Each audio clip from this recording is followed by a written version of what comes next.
Right, hey everybody. Let me go into YouTube, make sure that I can see that I am live. I don't think I finished episode 11 last time. It does not seem that I finished episode 11, at least according to Spotify. So I'm gonna go ahead and start midway through 11 and call that good. Let's see what the volume looks like. That's not what I was listening to. Well, it was what I was listening to, but not what I wanted to listen to. Forgetting that Harry used the map to navigate all those secret passages you're so proud of, she said, with a bit more snark in her voice than she generally let out. The tone made Sirius chuckle deep in his throat. I know it's caved in. Okay, so I'm standing weirdly because I wanted to get full view. Okay, so here is the... Oh, okay, you're not getting the full picture. Hold on. I'm going to move my camera, which I hope doesn't make all of you want to vomit. Let's get up high and then look down low. I think I did not step on my dog. Okay, so we can see... Don't look at me. All right. We can see the general chaos of everything going on. It is really bad. So, yeah. Oh, good morning, Barton Girl 03. Or is that Bartini? Bartini? Bartini?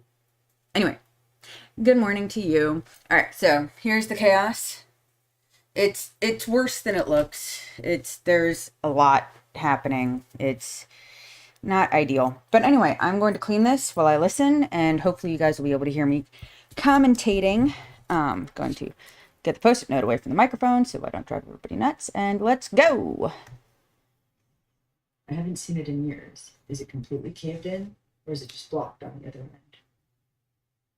Yeah, I don't even It's know where to just fucking start. locked. She paused and then let out a frustrated sigh, evidently upset that he had arrived at the conclusion before she had.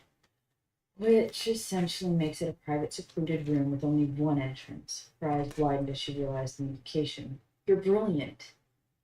Glad you're starting to see things my way, kitten. Sirius beamed and followed her as they made their way down the shifting staircase to the fourth floor. He turned, heading down a long hallway that came to a dead end where the large mirror hung on. I love you, kid. You're going in the truck. What are you thinking so far?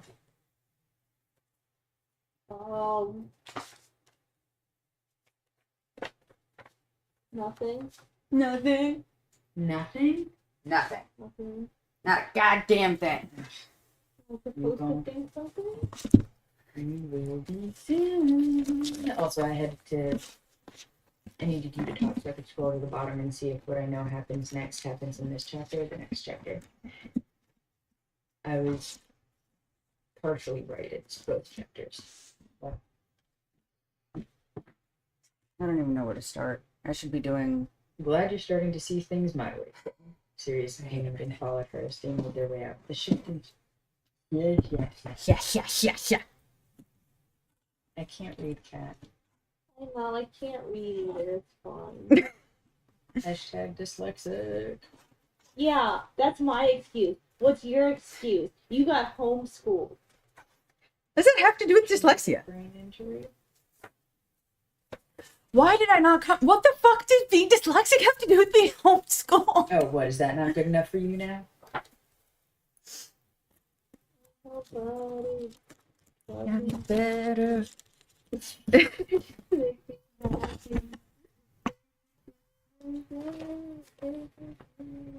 oh shit, I had the wrong song. I should have said if I only had a brain. Oh, sad. Yeah, well you don't have to be called my ass Bad Eye Moody. That's You me. called me that eye moody for a lazy eye that I can't fix. That wasn't my fault. That was Jimmy's fault. He started. I have convergence insufficiency. I've looked at this my whole life, and now you're making fun of me. Hey, I did not start calling you that. Jimmy started calling me that when you guys were into a relationship. Because I remember you sending me that, and I laughed. Wait, you mean when we were into a relationship before we got married? So now we're just kind of like, Yeah. well, that's cool. There's a difference. I love you, child. Yeah, Recycling. there is. Because now you don't give a shit if he knows that you poop. Look But at before, you didn't want him to know Look that you what she poop. did. Okay, yeah, I'm just gonna Martini. Martina. That Oh, that's so cute. I love that. seriously was lifted way early on because. Hi, Martina. It's good to see you. I feel like when you start doing Sorry, kid. one there's Throwing like away your a name. I know. curtain of artifice. A friend of mine got me this. Oh yeah, no, I definitely don't She get did so drunk good. on red wine and throw up on occasion. Also, this is a gift from Kat. What? Me have BO? That's not a real thing. And Jimmy, just from the very beginning, was like, "Yes, fucking it, shut the fuck up." And I was like, "Oh." I don't crop dust people in the Disney store. I don't do One time. It was before I knew that I was allergic to potato starch intolerant, and I ate an entire thing of poutine with you. Oh, We told the story twice. I didn't realize we told it this early in the season. Yeah, that's pretty good. But that was technically my fault, just because you said you wanted to get drunk, so I got you drunk, and I did it in like 15 minutes. yeah, and you're just. She got one drink from Fat Tuesdays and they put a shot of 151 on it. Just watching me throw up. I'm just like, what is wrong with you all? You're like nursing school. To be fair, I think at one point Brianna was like, I can't eat. I keep vomiting. And I was just like, eh. Oh my God, my eye. I will never forget. It was a chicken bacon ranch sandwich from Wendy's. We were sitting on the store stairs, Yeah, not looking at Duval, looking at whatever cross street it is. And there was literally a pink stain for months because she just puked all Get you over one of those coordinate bracelets with the location I did. of that Wendy's. with a pink Yes, string. You have to string be pink, but I thought I lost it in your car, but then you found it and mailed it to me. Yeah. Still one of my better gifts. Well, I ordered your Christmas present today, and I get one too, so I'm excited. So I was just bitching about how I couldn't think of anything yesterday, and all of a sudden, Instagram ad, and I'm like, oh. This was the year Okay. we got each other the same bracelets. Yeah, I got you some stuffs for your pin board. Okay. I don't No. care. Did I just say bracelets? Mugs. We got each other the same coffee mugs. It was two Anyway, people That calling was each a other. comment in the box below. You care about any of this. She was the first person I shared a brain cell with. By the way, maybe you all have any home remedies for sty. That would be helpful. So, Yeah. this shit. Oh my god, we're at like 52 minutes already. Okay. Holy fuck, I've y'all. already seen them. What? I'm I don't know sure if we're that not- happened. I know we're not there yet, but that's Okay. I see. It's a funny one. I'm scooping While what you starting pooping. to see things my way, kitten. Sirius beamed and followed her as they made their way down the shifting staircases to the 4th floor. God, I He hate turned. how he called her kid. It's so like Don Draper. Oh, Don Drape. I've still never seen that show. I think Add that to the too, TV but watch it's so like when he makes his kids make him martinis. Like, ugh. Okay, look. I was eating the cherry out of my mom's Manhattan That like came saying. to the dead end where a large mirror hung on the wall. He reached out, pushing the mirror aside, and muttered, "Apparition." Just as he spoke, a doorway opened behind Please him. appreciate it took like 6 tries for me to say Ryan sighed as they operation. both entered. And I still think I said it wrong. Lumos, Sirius whispered, dimly lighting the end of his wand and looking around. No! Hermione was right. The back end of the passageway had caved in, completely blocking any chance of a secondary exit. He could not help but remember the last time he'd used this passage. As the door shut tightly behind them, the room fell into utter darkness, save for the soft glow from Sirius's wand. "This will make things easier," Hermione said, reaching into her beaded bag and retrieving a glass jar. At her wandless sound, I heard that. Okay. The hearing's fine. At her wandless silent spell, a bluebell fire erupted from Hermione's fingertips, and she immediately caught it in the jar, as though the flickering flames were nothing more than harmless fireflies. She grinned up at Sirius and sealed the jar, setting it down on the floor to allow the fire to light up the passageway. After setting the Horcrux on the ground in front of her, Hermione reached an empty hand out to him, silently requesting the sword. Sirius hesitated for a moment, remembering Harry's words to him. The Horcruxes fight back. His heart thudded in his chest in anticipation of whatever fight the little goblet would serve up, but he relented and handed the sword to Hermione. "Be careful, love," he whispered, as he nervously walked and moved closer to the cup. How did they destroy the cup in the books, movies? I never passed out Halloween candy. About the multiplying. No. That's when they were retrieving it. How did they destroy it? Don't judge me for the amount of waste I'm about to commit, but I feel like Hermione and Ron eating went this down to is the just as chamber wasteful. secrets. And then they stabbed it with the basilisk fang and the water. And I have a lot of candy that I Muggle, can that was not a cup. That was the diary. Oh, except the Mr. Goodbar. That was in the second book. And that was Harry destroying it with a basilisk fang after getting bit by the basilisk. Everything in this Oh. trash is I don't dry. remember All them these candies are stabbing wrapped. a Don't cup judge with a me. fang. How the hell can you stab a cup with a fang? Can we start a petition to get Cat to rewatch movies 7 and 8? Yes? Hey, there's Good. a Harry Potter marathon this week, and I tweeted about it. Shut up. Oh, God, I'm proud of you. Watch 6 and 7. 7 and 8. 6, 7, and 8. Watch all of them.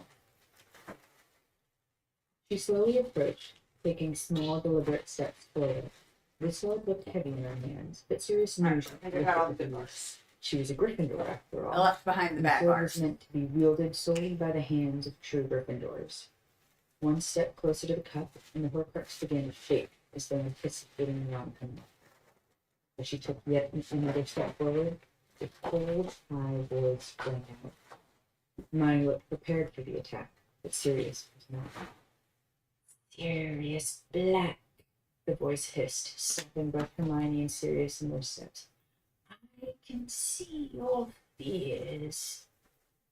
Sirius's attention quickly fell on Hermione, not at all creepy. silently willing her forward to stab the bloody thing before it got too chatty. "I see your heart. The past is your weakness," Sirius growled. "No shit." "And so is the girl. It's doing something." The fucking thing? "It's doing something," Hermione said, staring down at the cup that appeared to be filling with liquid, eventually overflowing onto the ground. "Please be water." It was water. Rapidly flowing water.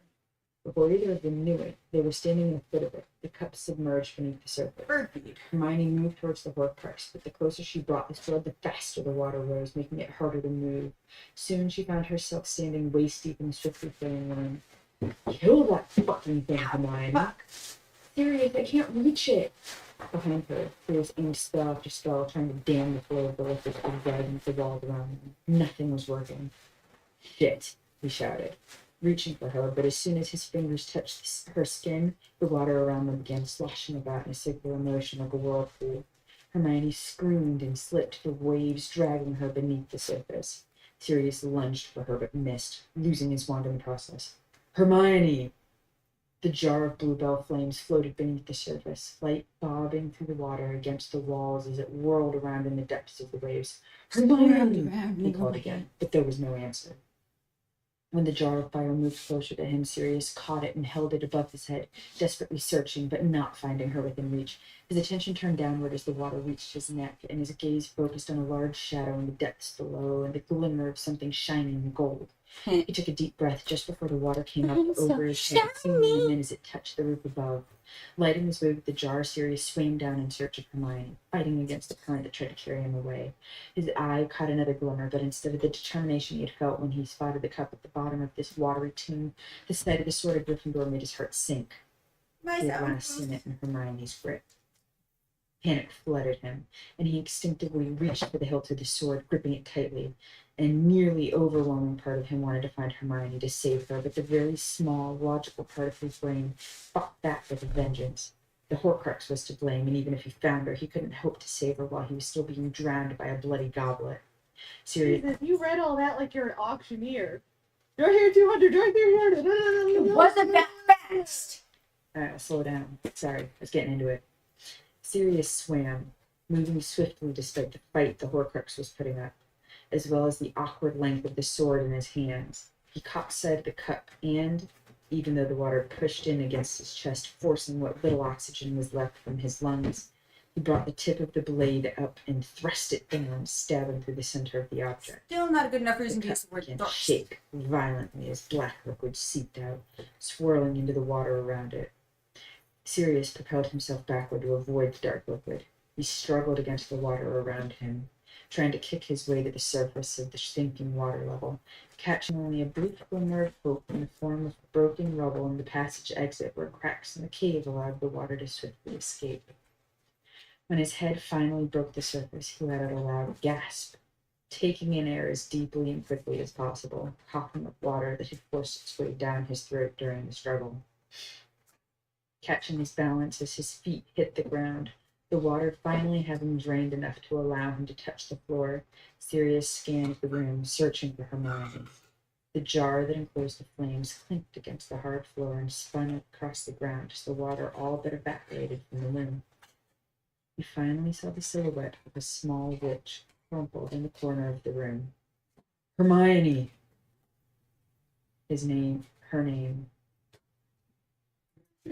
Her name was a mournful cry as he rushed to her, pulling her against himself and tilting her head back, face pale, body lifeless, eyes closed, and skin ice cold. Renovate, he yelled, but nothing happened. Focused, his entire torso tight with desperation. Renovate! His entire world threatened to close in on him as her body remained limp in its arms. Say what? She did. Apparently. Boom. Also, Story over. Draco's dad kind of looks like Fabio. What? Where did that come from?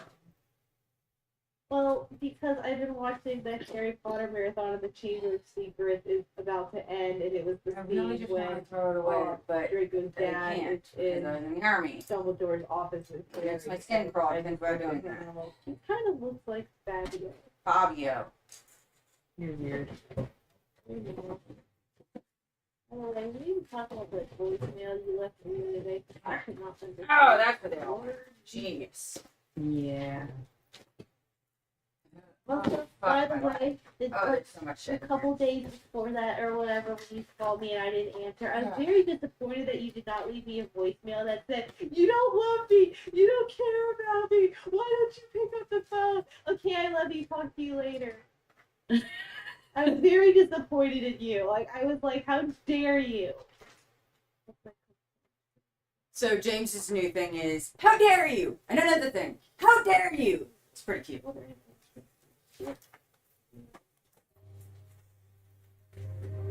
Oh, that was the end of the episode. Cool. Alright. Notebooks. And I don't want to get rid of them because I always need notebooks. But I guess.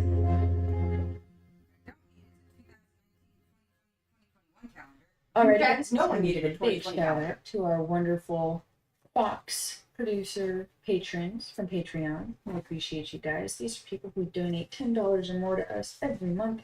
We appreciate everything you do Laminate for us. couches. Thank you so much.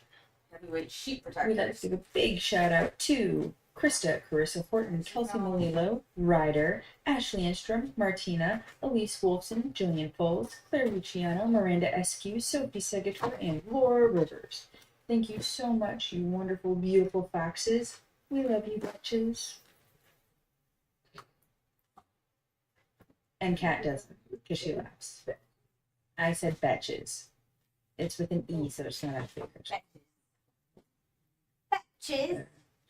Anyway, as we mentioned, big changes happening. We are working on improving our social media presence. We are working on improving our Patreon experience. We have now adjusted things. We have altered our tiers slightly. Those who are paying something higher aren't going to lose anything. Those who are paying something less. The only thing we're really changing is that our dogs now get a shout out on our next episode and access to the Patreon exclusive AMAs with us, your hosts, and whatever guests we happen to invite on. Our We're recording it tomorrow, but by the time this podcast comes out, hopefully it'll already be up. And that will be our AMA, which I don't know why we're calling it an AMA. We're not getting questions from you guys, and that's fine. We can just bullshit for an hour and record it and let you guys listen to it if you're so inclined, because we are hilarious. And this time we are going to have on our super awesome editor, Hannah Beth. We love you, Hannah Beth. She is wonderful, and we may or may not owe her a new laptop at some point. I'm pretty sure We did get her a laptop. Numerous occasions at this point. So, sorry, not sorry. Anyway, the stags, you beautiful bitches, still get your shout out in our next episode. You still get the AMA access. You also get a shout out on Twitter. If you have not already accepted that, please shoot us a message on Patreon and let us know what your Twitter handle is. If you don't have a Twitter handle, let us know what. We have never ended up doing that because we got. Also I don't get think we did access anything on to Twitter. our very, very exclusive Q&A sessions with Shaylani. Shaya. Season with season 1 wrapping down. That means we're going to be filming that next month. Super excited about that. Up next, of course, is our Wolfsies. We had a wolf announced last episode. I accidentally called them a dog because I'm an idiot and got our patron tiers mixed up. I am so sorry. That's not a dog. You are a wolf. You are a proud, fierce wolf, and we love you. You get the shout out. You get the AMAs. You get the Twitter shout out. You get the Q&As. You also get a handwritten thank you card signed by a cat and me, which is very impressive because I have to sign them myself and then sign them the cat so that she can sign them because we do not live anywhere near each other. And you also get a Firewhisky and Honey decal. And if you are one of our foxy, you get all of the aforementioned things, as well as a Remus is Lupin decal. Cat. Good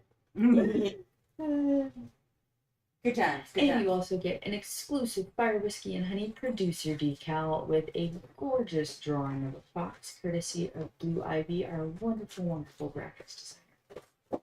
And you also get a hug. Hug. Bitch, now you just gave it to everybody. Now it's not exclusive. So everybody get this hug. That being said, I don't think we have anything else really big coming up, other than if you are interested in attending LeakyCon in July/August of next year. It will have to be I in didn't know. Orlando, and I am going to be there, and I'm hoping to get Kat there. But to do that, I need your help because we need to buy her a ticket. And my dog just figured out how to open a door. I am so happy. Is Daddy dying? Okay, you don't seem upset, so your dad's not dying. That's fine. Anyway. Yeah, so for those of you who don't know, I'm a military spouse, and my wonderful, wonderful spouse, who is currently dying from the flu, is shipping off on a deployment, which means I will be left all alone next summer. And to make sure that I'm not. Oh, that's right. We didn't do that. I decided to treat myself. He got out. I got myself a ticket to He didn't go. LeakyCon. He's not going anywhere dangerous. He's just going to Europe.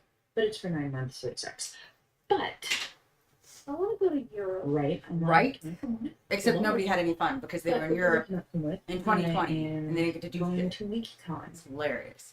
Good morning. I don't know what your name is because I'm too far away and I'm blind. Patreon fans, we would very much like It's probably also have very. Kat join Oh, us hey, up there, Smeagol. so that we can hang out, and I believe the Fanatical Fanfic people will be there, and we will love that. Yeah, they were. There's year also later. a artist. Her name is Sydney, and I can't remember her Twitter handle right now. We will post it on the blog. Oh, I got it. I got it. You have it? I got it. Yeah, I got it. I got it. I got it. Camp. You don't got it. Both. Yes, I do. I have it. Nailed right it. Straight in the here. box. I have it right here. Her name is. Her name is. Her name is. And Beth, we're gonna need Sketch. Sid Sketch. SYD Sketch. Yep. Sid Sketch, if you want to go check it out on Twitter, did an amazing portrait of Kat and I for my wedding. It's her maid of honor dress. Right. Oh. And God. it is my Oh, wedding I need dress that and picture. her maid of honor dress. And Oh, I both have of to ask them's, her parents and for Kat's that. is glowing yellow because she's Hufflepuff, and mine is glowing blue because Audrey. it's Ravenclaw, and it is the cutest There's a thing portrait of I've Kat and ever I seen. that I I'm had drawn mad for our mad wedding. with this. I need it. So, support Oh, her, I forgot. support Fanatical Fanfics. Oh, I need it. Support a lot Hey, of Audrey. podcasters. This is hard. We appreciate everything you do for us. It's I'm awesome. good. I'm good. But, I've been doing a lot better. if you want to contribute to us on Patreon, it really does. It helps us, and God knows we need to get Catherine a better microphone. So that is our next big purchase. Is going to be getting Cat. We did. We upgraded twice. We are also looking at getting business cards so that we can that. hand those out to people, and getting. Who the hell hands out business You would be cards? surprised. I actually had people when I was in Las Vegas. They were like, "Do you do a Harry Potter podcast? My daughter loves Harry Potter. Do you have a business card?" And I was like, "Damn it, no, I don't." So I'm getting business cards. I'm good. I'm okay right now. Both of our names on it. And we can I had a really bad fucking breakdown the other night where I just called my mom and sobbed. But we're getting official, people. We are growing enough to that we have 33 pages. Hold on. You guys are really helpful. If you were born before 1996, you are older than Cousin Eddie was in National Lampoon Christmas Vacation. I am not okay. I'm not just Cousin Eddie. I'm 5 years older than Cousin Eddie. Merry Christmas. Shitter's full. Anyway, no. In all seriousness, I am okay. Christmas is hitting hard as fuck. Because she always went big for Christmas. The last Christmas gift she ever got me was a $900 ticket to see Adele. Yeah, we're older than Google, except not the other Google, because my mother is Google and we're not older than her. I know I've told this before, but for those of you who didn't know, haven't heard, don't remember, my mother was a librarian at Ithaca College back in the 70s. She was married to my dad. They got married in 75. So, 75? No, 78. 78? Yes, because they were 25. 26, 25. Dad was 26, mom was 25 because they got married in August. My mom turned 26 after. Anyway, the only reason I know that is because we got married a month before my parents' 40th anniversary. But yeah, I had no idea how fucking expensive that ticket was until like 2 months before she died. I knew it was expensive. I didn't know how expensive. And I'm so goddamn angry that I was too sick to go. Like, that is a lifelong regret there, bud. But, and Kat said herself she wasn't entirely comfortable with me going because of how sick I was and then how sick she was and having two sick people going, which is hilarious because she went with Brianna who had narcolepsy. But, anyway, my mother was a librarian. Ooh, ADHD meds are working.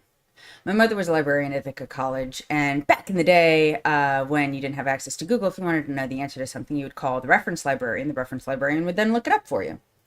So, like, if you're like, hey, I can't remember all the names of all the provinces in Canada, you would call a reference librarian and they'd tell you.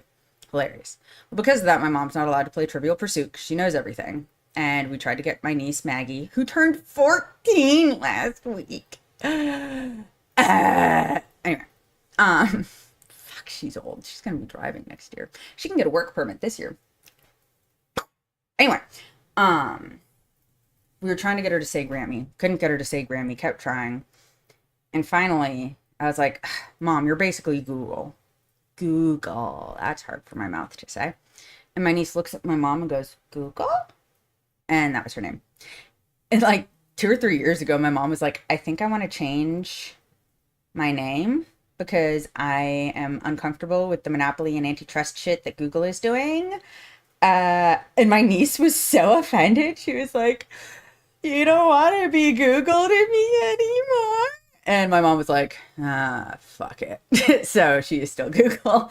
I was about to be so mad. I'm like, no, my son is finally going to start talking. What do you mean you don't want to be Google anymore?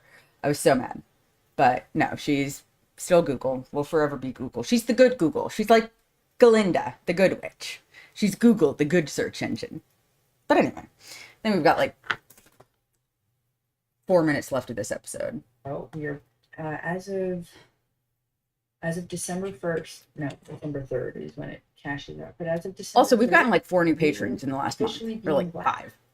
Serious. It's only like $1 donors, which makes sense because they get access to everything at $1. But like, thank you, Brain Damage. I actually already ordered the business cards.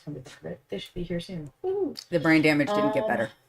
There's something else I also ordered. Oh yeah, I also ordered little stampies to put on the tops of our envelopes. Yeah, I did. Because the last I time I still shipped have envelopes to Kat to get things sent out, a lot of the decals fell out, and she didn't know who was who. So I have a stamp for the wolves and a stamp for the foxes, so she can tell them apart.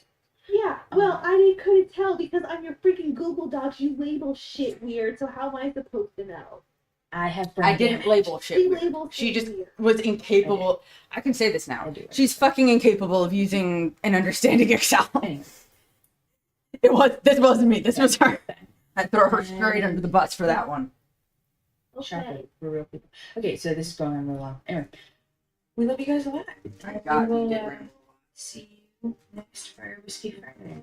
And we're going to try to this time. Peace out, mother. Peace out.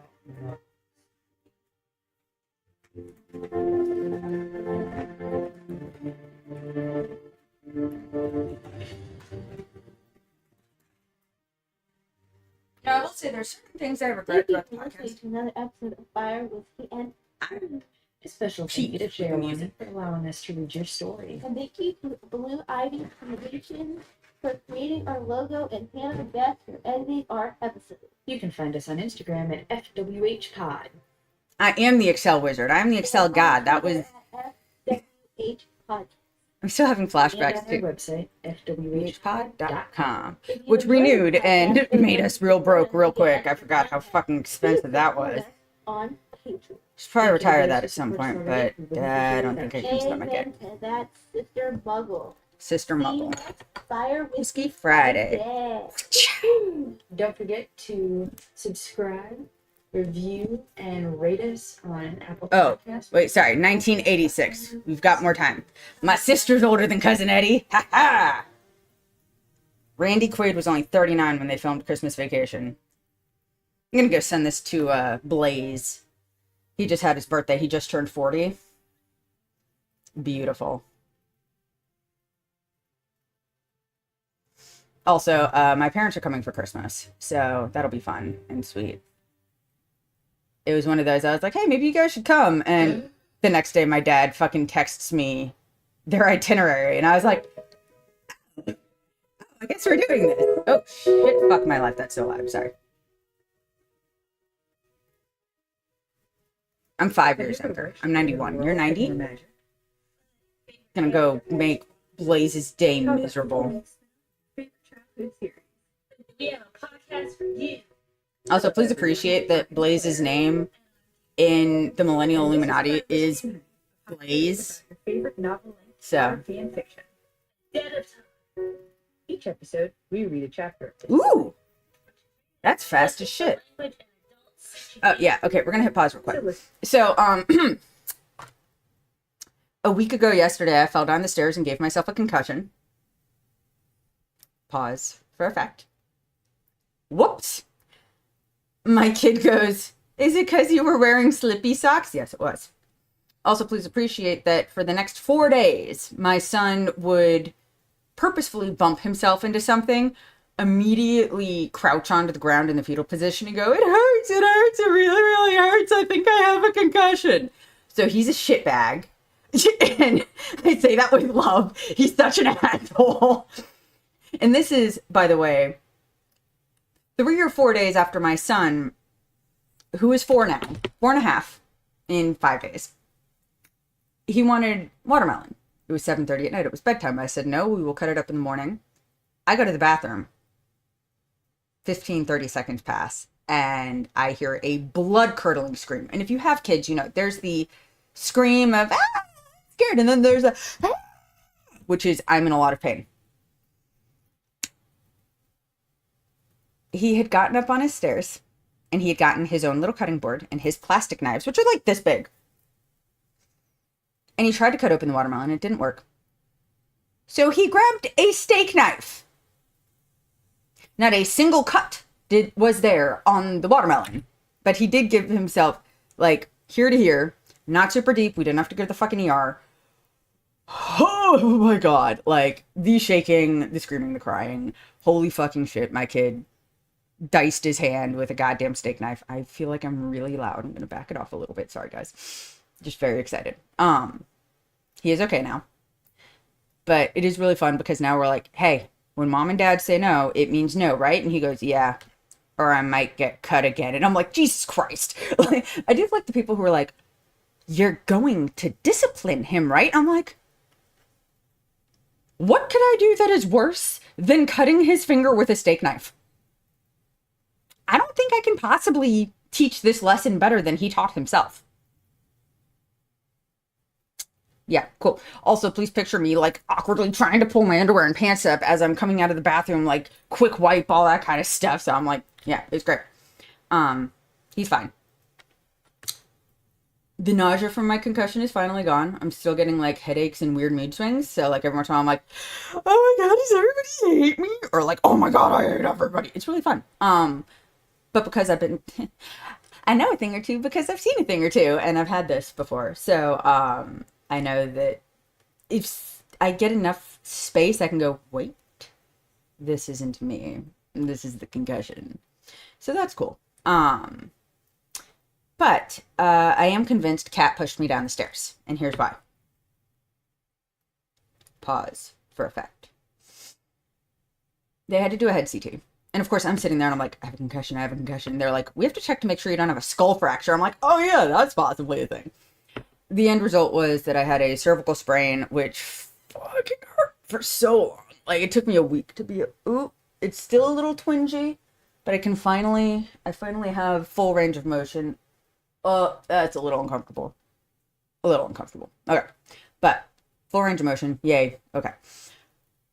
So they have to do the CT scan, and they have to do head, and they have to do neck, because make sure I didn't get a fracture, right? They did not find a fracture. They did find a 1 centimeter nodule on my thyroid. If it was less than a centimeter, that's not concerning. If it's a centimeter or bigger, it requires a non-emergent ultrasound. Yay! So, really hoping Kat didn't push me down the stairs so I can get diagnosed with thyroid cancer, because that would fucking suck. I already had, it's funny. Both times this has happened. Well, the first time I was channeling Kat, the second time I'm just convinced she pushed me downstairs. I was joking around and I was like, I heard in my head, pause, restart. Kat and I had this thing where one of us would say, calm your tits, and the other one would go, no. And that was sort of our thing. Well, somebody said, calm down. And in my head, I heard, calm your tits. And I went, no. And I went like this and I went, that's a lump. That is a very noticeable lump. That is the size of a pea. So I did, I got lined up for a mammogram. Naturally, it was gone by the time I requested the mammogram. So I did not get the mammogram. I'm sorry, guys. But it's gone. It's gone. It was probably like a clog in the milk duct, whatever. But now, I fell down the stairs and they found a nodule on my thyroid, my right thyroid. So in here somewhere. I keep like trying to find it and just choking myself out. It's really fun. I have no idea where my thyroid is. I want to say it's like down here. I've been feeling a lot like I know. Anyway, it's in there somewhere. But yeah, so if I do have cancer, just know that Kat pushed me down the stairs to find it. And if I do not have cancer, Kat pushed me down the stairs and gave me a heart attack to be an asshole. Either way, it involves Kat pushing me down the stairs. So, with that, let's go ahead and listen to the podcast. So listen with headphones. We don't judge. Without further ado, here's our recap of last week's chapter of The Dead of Time. Yeah, I tried to get Kat to say the dead of time when we redid the opening, and she could not get the cadence right. She was like, the dead of time. And I was like, it's not what we used to say. And she never learned to read music beats. Ever.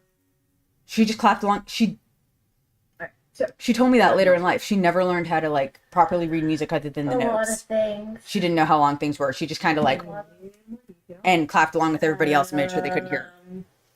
Hilarious.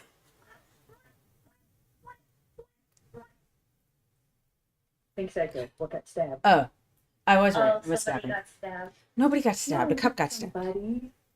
Ain't nobody love me better. I don't know who got stabbed. Ain't nobody. What are you doing? So for those of you who are not aware, we are currently using a new podcasting recording software, and it allows us to see each other. So now I can try and give Kat hints. Ah, I forgot we The did that. disgusting sound effects you just heard was me trying to mimic somebody drinking out of a cup. Oh yeah, the cup got stabbed because it's a full crop. Oh yeah. Because it's Horcrux. And what happened when they tried to stab the cup? Things multiplied. No, that's when they got it out of Gringotts. Hermione and Sirius went into a room filled with water. And then they went swimming. And then they almost drowned, and Hermione couldn't be found. And Sirius had to dive down and grab the sword of Gryffindor and stab the cup. And then all the water drained out, and then he found Hermione, and Hermione wasn't breathing. That's correct. I hate you. Just start taking notes while you read this thing. You know, you can listen to the episode. Like, they're available on Spotify, I don't like Apple listening Podcasts, to my own voice. It's like how some Podbean, actors don't listen to Castbox, their TuneIn, Stitcher, Oh. Google. I think that's it. I just pulled up. I have a running note in my phone so that I can track gifts that I buy for people or what I should buy people. And the first name after my son is Cat. Send food, crop charms, Turvis. And what sucks is I also realized I have an Amazon wish list for her and an Etsy. And when I went on Etsy, I found out she had a wish list for me and for the bachelorette party I was going to throw her, so. Fuck. Alright, anyway. This is why I don't do this all this often, is because I'm doing okay day to day, but I need this. It's cathartic. Oh, good. The name of this episode is When Cat First Cried. I like how you respond to me talking about how sad I am over Cat and not over the fact that she pushed me down the goddamn stairs. Anyway. I don't like listening. The name of to this my episode is own When voice. Cat First Yeah, Cried, I so. have to listen to Good. it, so I can Get find you back, a joke bitch. To name our episodes after. Oh look, my eye's better. You're not Mad Eye Moody. Mad Eye Moody. That really is me, because my friend's kid calls me Aunt Mooney, so He still does. Hunter is, I want to. fuck, I think he's 7 this year. I'm trying to record a podcast. Anyway, that I aside, thought you said he was going hunting. I thought he was going hunting, but the other thing you hear in the background is insane amounts of rain. I So don't hear any of that. thank God. Hannah is probably gonna hear it. She's gonna be like, "Fuck you, recording on a fucking rainy day," and she's actually not gonna say that because she's very, very sweet. But anyhow, so the last we saw, Hermione was unconscious, and Sirius was freaking out because she's not breathing. Dun, dun, dun. And she dies. Double CPR. End of series. Funny. Alright, don't mind me. I'm writing down the You gifts know I what have. I saw on Facebook, like right before you asked me if I wanted. What to does James record? Daniel want I for saw this Christmas? Post that said on Pottermore that like What does my son want for Christmas? Not a goddamn thing. You know why? Because after mommy finished all of the Christmas shopping that she was going to do for him, then he started cutting out all the stuff from the Amazon gift catalog that he wanted and glued it together very, very cutely with my husband to make his Christmas list, of which my husband then bought like 50%.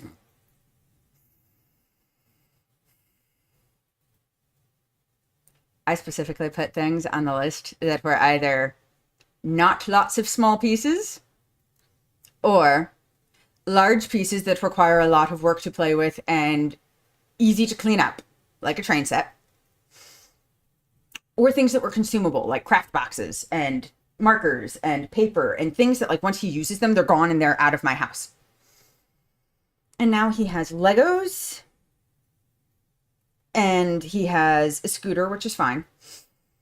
And he has a rocket thing that he's going to blow up and go into neighbors' yards, including the neighbor that we don't talk to because they we had a blow up because I accused her husband of being an alcoholic, and he got a DUI 2 weeks ago with an open container at 8:30 in the morning, pulling into his house, not leaving, pulling into.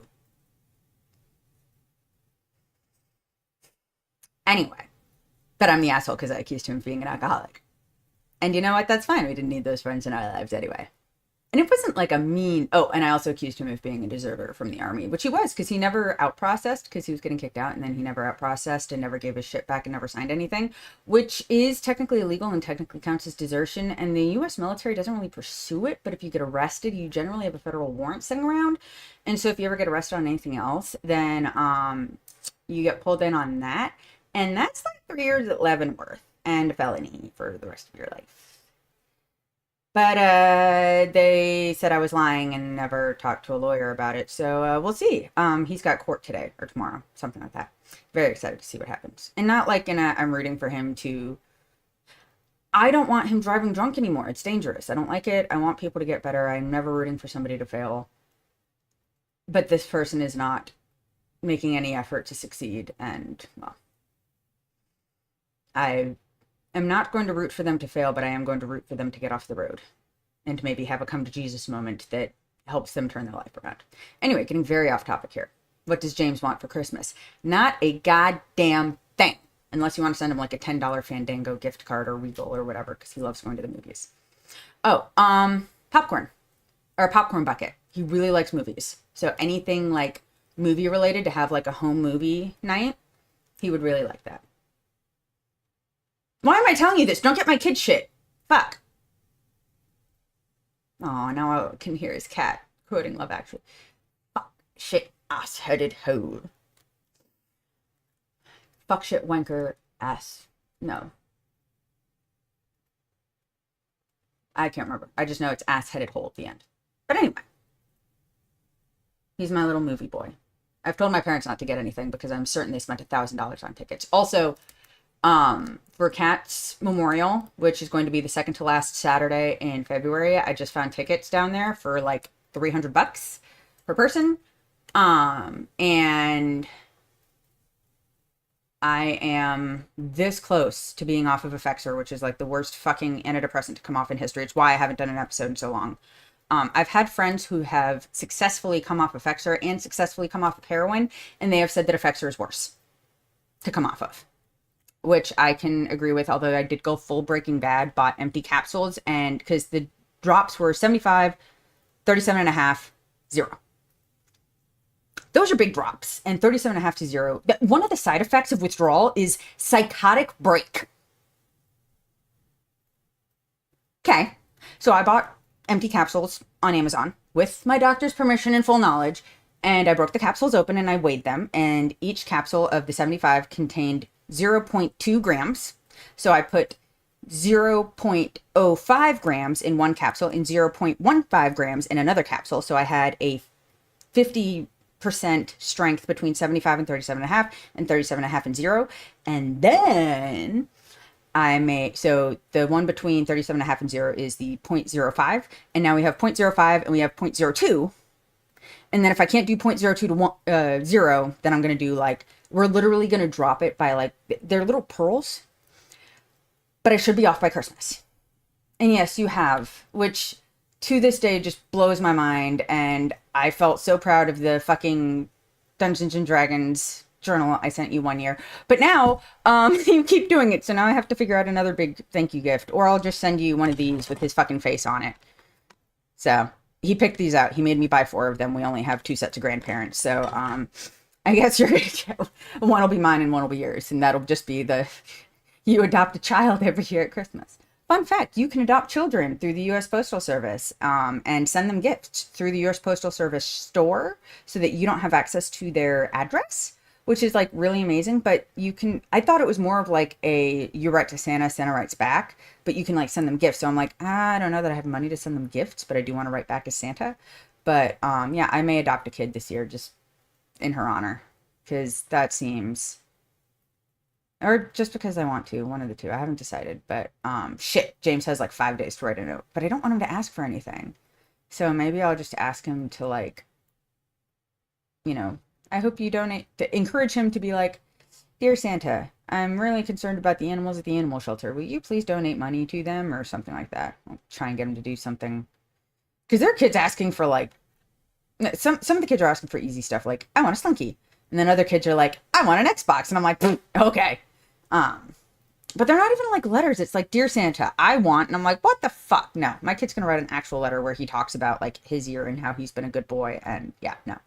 Anyway, so I'm going to play the episode and keep working on my room and also make note of all the gifts I have so I can send them, because we have the messy mom mob, and it's I think 9 of us now, although one of them isn't very active just because she's never on her phone, which like I'm happy for her.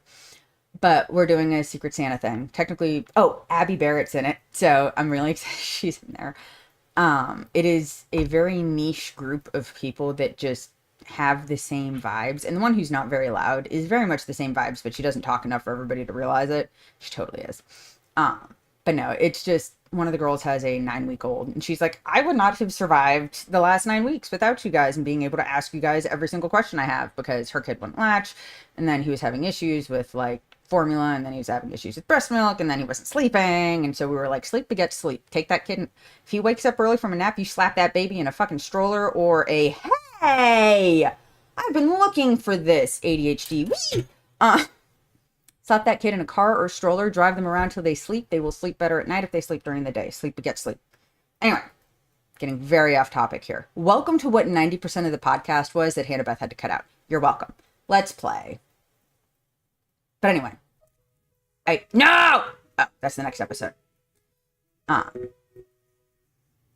It's how wizards poop. She already All knows they because do I had to is send her poop something. Wherever they are, and then they do a magic spell to like get rid of their poop. I was like, I what in the crap got is Hannah that? Beth for She's my like, Secret "They don't Santa. need input." So like, then why do they have a prefix bathroom then? And I just sent her the money So for they Secret did Santa that to go buy until fleece-lined everything leggings was and snow clean, boots because she's going to St. Louis today, and it's very snowy. So I was like, go buy what you need. I already bought your gifts, but like, go buy snow boots, please. Yeah, no. So anyway, That was kind of the point where Harry Potter fans were like, Joe, stop talking.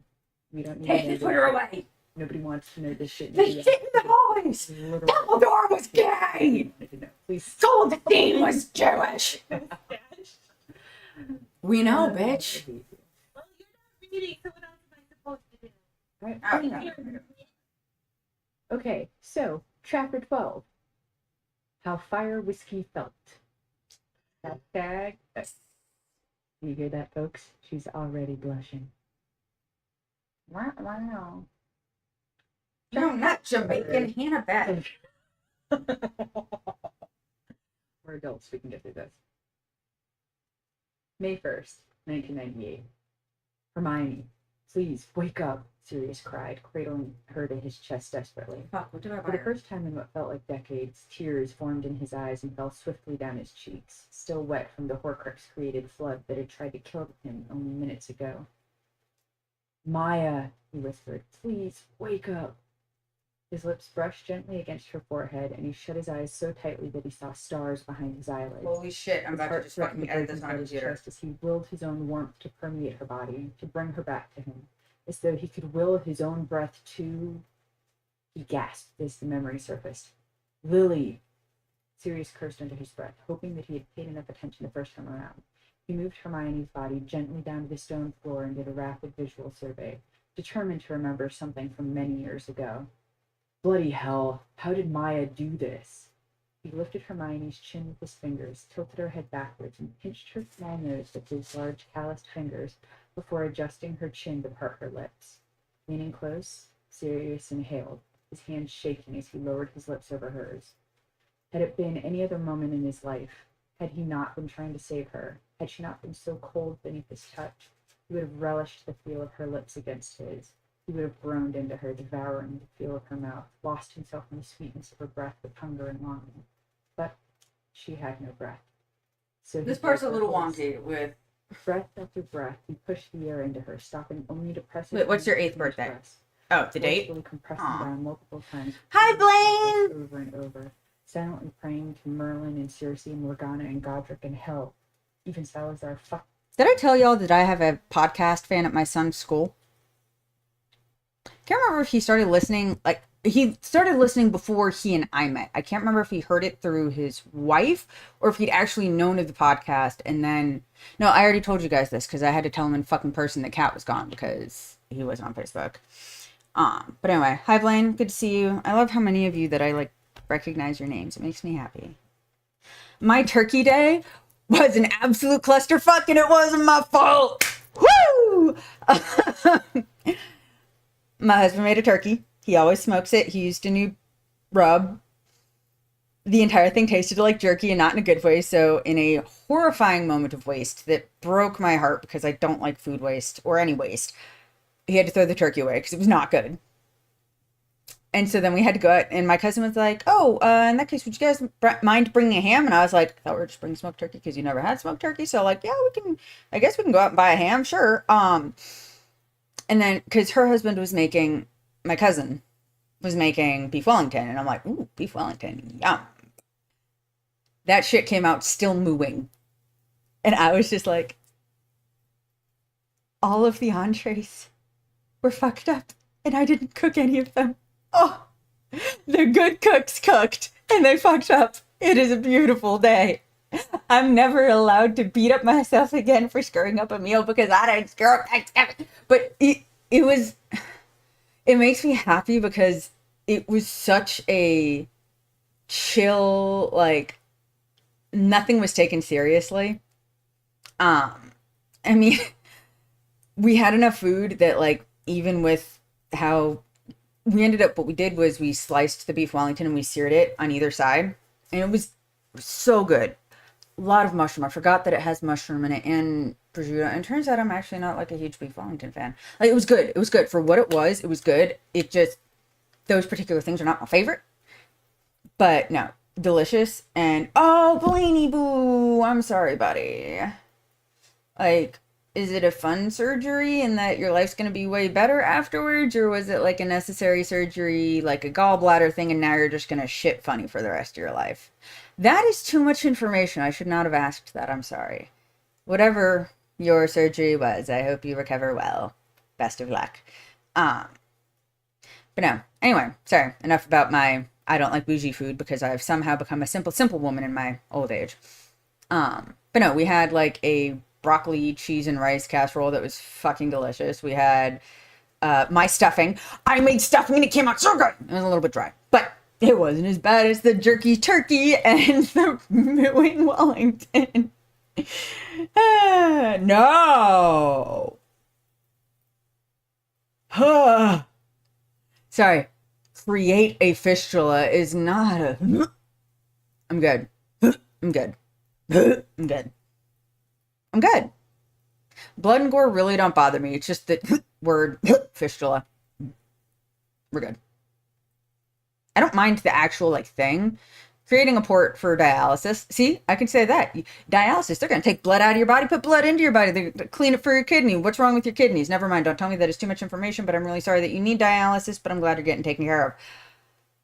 Fingers crossed. I'm assuming that if you're on dialysis, that means that a transplant is on the way, in which case, fingers crossed. It is the holidays. Lots of people die, and hopefully lots of those people are going to give their final Christmas gift of, almost 40. Still younger than Blaze and my sister. I'm going to be 35 next year, so I'm not exactly a spring chicken. But, yeah, it hit me the other day. I'm like, I'm not even a young adult anymore. I'm fully adult. I'm old enough to have a midlife crisis. Woohoo! Because I'm halfway to 70. Kat never made it halfway to 70. You know, I think she would have liked that she stayed eternally young adult. I think that would have been okay. Anyway. Back to the podcast. There's a lot of chaos here today. Just as the light from the jar containing bluebell flames finally died out, submerging them into utter darkness, he felt her body tremble beneath his hands. Suddenly, Hermione convulsed upwards, coughing and choking up the water that had tried to pull her from this world. She gasped loudly and cried out, and he pulled her against him, quietly sobbing into her mess of thick, wet curls. "Is this serious?" Hermione whispered, her voice breaking as her I hands think we clung to may his actually wet be shirt. safer, Annabeth's "It's weird gone," ass Sirius fucking. muttered his assurances, lips pressed to her Neat. brow. "Merlin, don't ever die on me again." He kissed her forehead again and again, not caring that he couldn't see a thing, or that Fuck somewhere you, above them in Jaya. the castle, loud, banging noises reverberated. She was alive. He drew in breath after breath, each one reminding his racing heart. She's alive. He could hear her whimper as she threw her arms around his shoulders, stifling her cries in the crook of his neck. Desperate to comfort her, Sirius ran his fingers up and down her spine, leaving behind soothing trails with his tender strokes.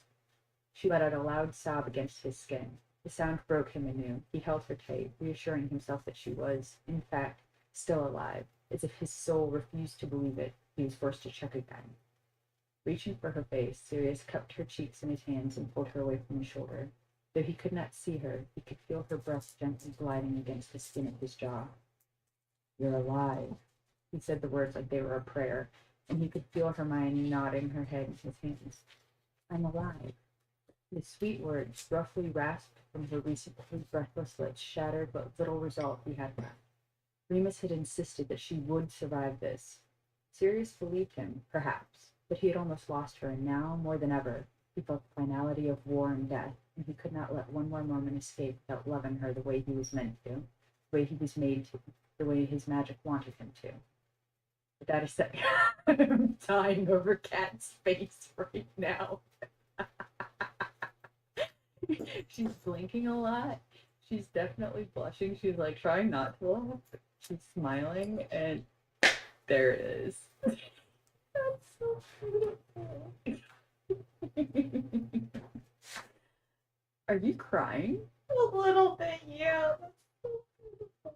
Oh my god, guys, I'm so glad we used a video for this one.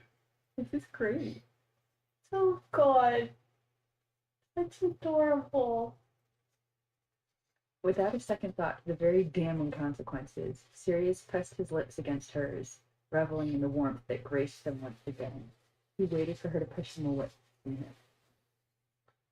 She waited for her to push away from him, pressing a solid slap across the face, but a sweet-tasting sigh escaped up her throat and vibrated against his lips. Surprised, but elated, he captured the noise gratefully, swallowing it as his lips moved worshipfully over hers. With little restraint, the ache in his body demanded that he taste her. And there we go. Can confirm she was blushing. Tastes like butterbeer. Not quite. I have a cinnamon. He feathered the tips of his fingers across her arm, trailing down until they grazed along her ribs, and she gasped in response. Her lips That's a weird thing to do right after she died. Almost died. Did die. Into the wet warmth of her mouth and growling in appreciation when she pushed her own tongue forward to gently touch his. He groaned deep in his throat as an old familiar thought came to the forefront of his mind. She tasted how Firewhisky felt. That sounds like a country song. I like how she didn't pick up on the fact that he said the old familiar thought. Yeah. Also, if you're not watching Landman, watch Landman. Oh, did she? He thought he had forgotten, worried he had imagined it all, but this was real. She was alive and in his arms, giving him as much as she was taking, and he sank into the Okay, you know what though? Better to be 40 with bad relationships and no kids than 40 with bad relationships and kids. Please feel it too.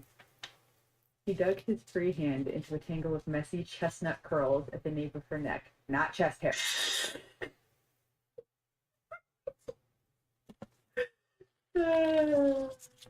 Just want to make that clear. Not chest hair. Chestnut curls at the nape of her neck, holding her tightly against him as the hungry beast within his chest growled for more. Kidding. I don't know. She made sweet little meowing sounds against him. Yeah. We can get through this, I swear. We can't. Also, I can't see that anymore because she's literally bent over double. Why? Okay. Why? How? Against When? his lips, Who? he drank in every last one of them, promising to coax more out of her. as though it was his sole purpose. It was the sole purpose for his existence. Maybe it was. Her soft whimpers and moans fueled a fire within him that had not burned in almost 19 years, and he suddenly felt as though she had never left him. No death, no war, no Peter, no Voldemort, no betrayal, no loss, no bloody Azkaban, and certainly no veil. There was just her, only ever her, just this moment in the darkness, nibbling fervently at her lower lip and licking the mark immediately afterwards. She whispered his name, and Sirius moved his hands to her hip, pulling her into his lap and against his hard body on him. Oh man, your eyes are getting real big. She had the biggest, prettiest eyes, like seafoam. Oh God. Okay, but last night's episode was so good. Like I got dressed and I kept watching it as I was like putting on my jacket, and I was like, I'll go outside with the dog. And there's a commercial. There were no commercials. I forgot it was streamed, and I just ended up sitting in bed wearing everything but my boots. You are. It's okay. She's 18. He's 38. But she's a grown up. So.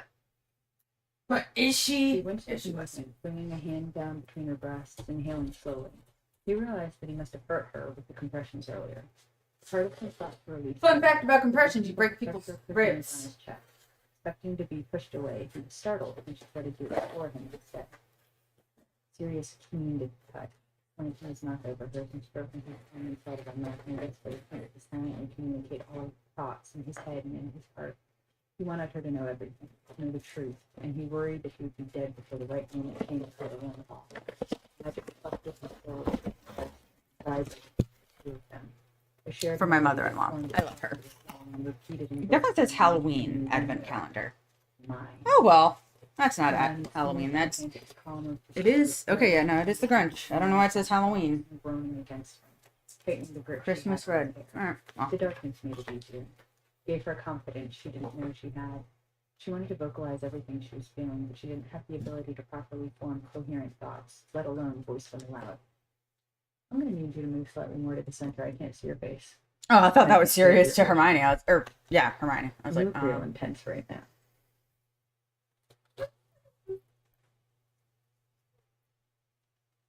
Yeah, I don't get. I miss ads. I make my kid. Makes my kid. Yeah.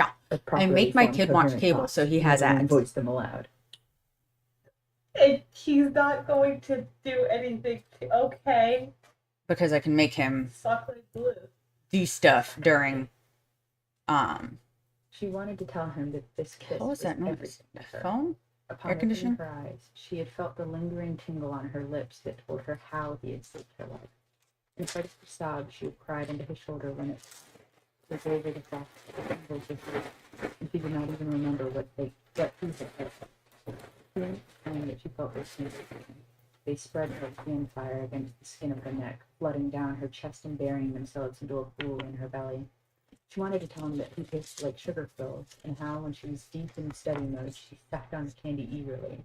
I thought that put erotic and inappropriate fantasies in her mind, causing her to push further against him, trying to melt into the feel of his hands on his sides.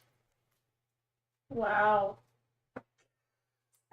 She wanted to tell him many things, but hide other secrets deep down. She wanted to hide her anxiety and her worries. She wanted to hide the fact that she was terrified that it was the unspoken magical bond she had created with blood magic that was driving her to touch her. Under her mouth with such vigor. She wanted to hide her inexperience and the fact that, though she had dreamt of a kiss like this, she had never experienced one like it, or one at all. Victor had been nothing but a gentleman when he escorted her to the Yule Ball 4th year, and despite what Ginny had told Ron, he had left Hogwarts with a mere kiss to Hermione's knuckles and farewell, nothing more.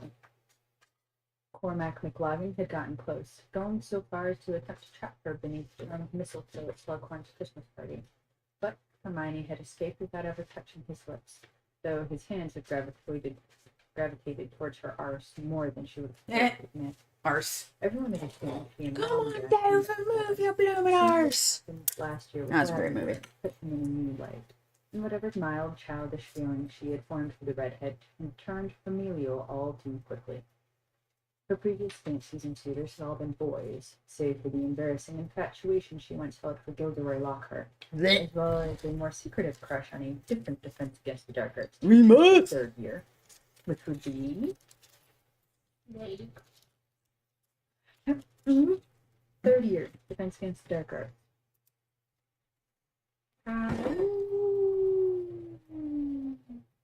Remus is Lucas. Remus is open. But this man in her arms, it's just that This man. he didn't fumble with his movements and didn't touch her with hesitation. His affections were not clumsy or rushed. He was precise without being predictable. Surprising considering how reckless and impulsive he could often be. His ministrations lit a fire under his eyes, but as his fingers grazed the side of her breast, her head fell back and she let out a soft cry, a shiver descending her spine like cool water on the hottest day of summer. That's a face. Wow, and you say this is going nowhere. Okay.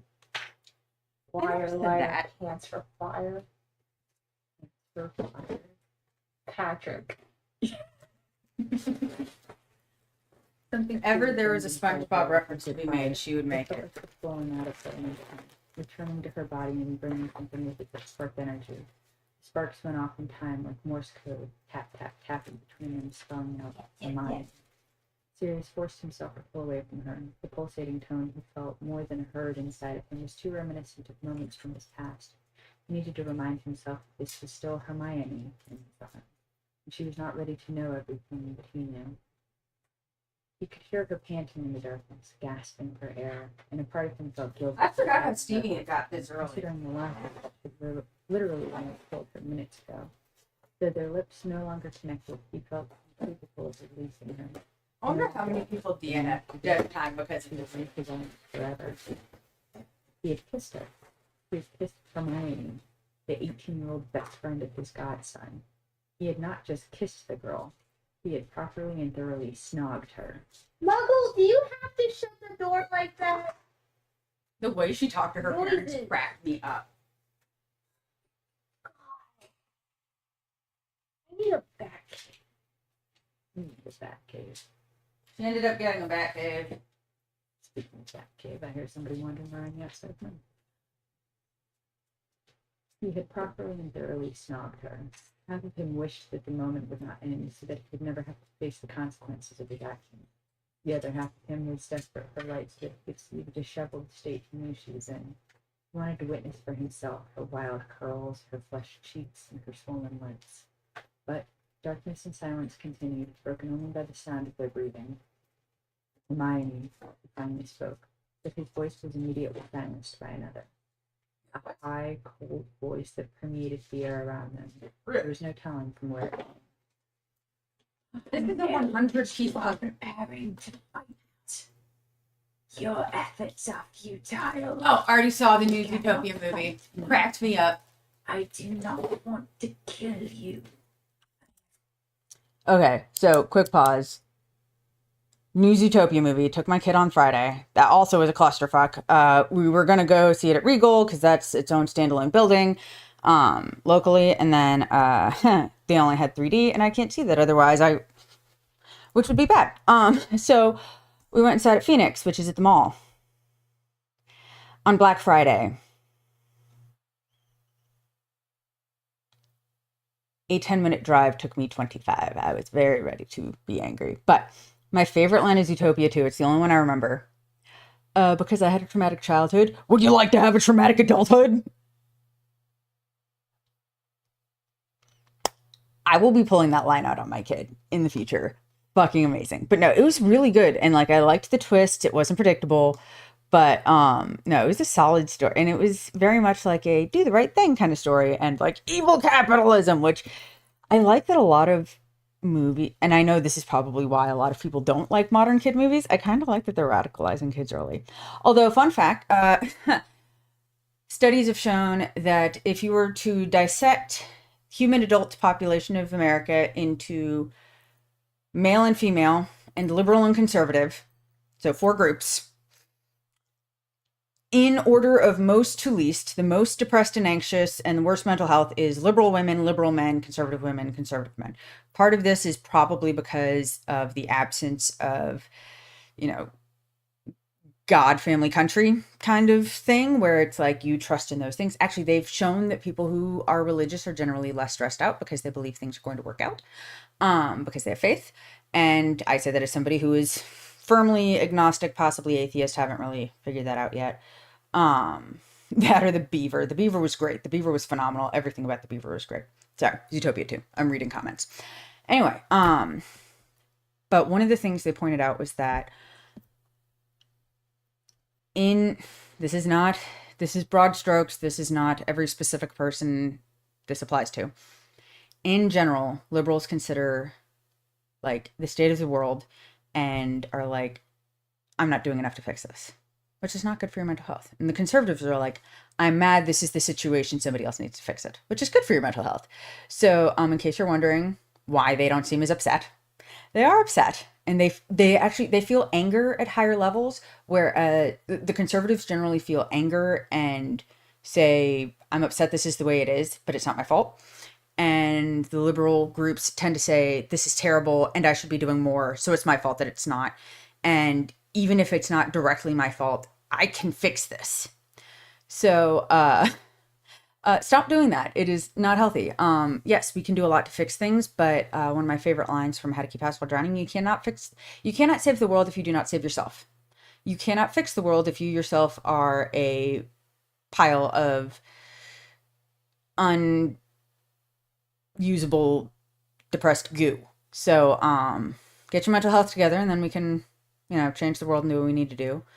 And on the conservative side, yeah, okay, maybe we need to be doing more work to, maybe we do need to have a little bit of guilt. So that is my political rant for the day. It was really fascinating.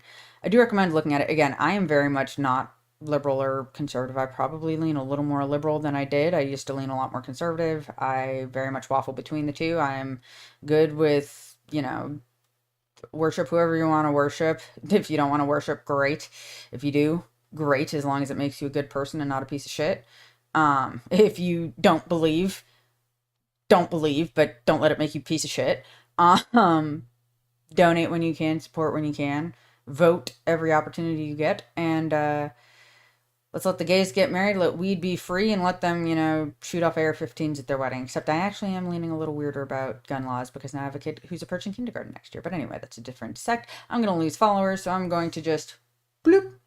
Let's just say, this holiday season, think not what you can do for others, but what you can do for yourself in order to be well enough to do unto others. Fix yourself, then you can fix the world. That is my new motto. That's why I eat with paper plates a lot. I can save the world when I have the spoons to do so, but I will not have the spoons to do so if I have to wash every single plate I use. So, let's go back to the podcast and I will stop pontificating. That's a great word. Respect for the teachers of Hogwarts. Wait, did Cat miss the Chicago priest or the Pope? Blood. I can't remember. Give me Harry Potter, and none shall be harmed. That's a good Lord Give Voldemort me voice. Harry Potter, and I shall leave this school untouched. Give me Harry Potter, and you will be rewarded.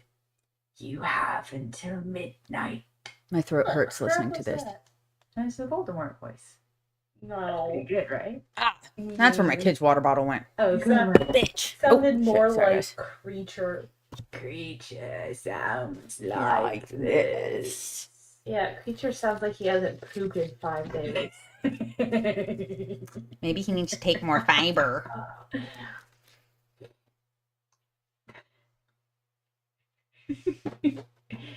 The silence once again swallowed them. That's not in italic. Yeah, and I was just talking with you. When I emphasize it with volume, that means it's in That is a capitals. gift that is only given when it is deserved. Where did my pen It's a gift I didn't ask for. That is a really disgusting face. I did not ask for the gift.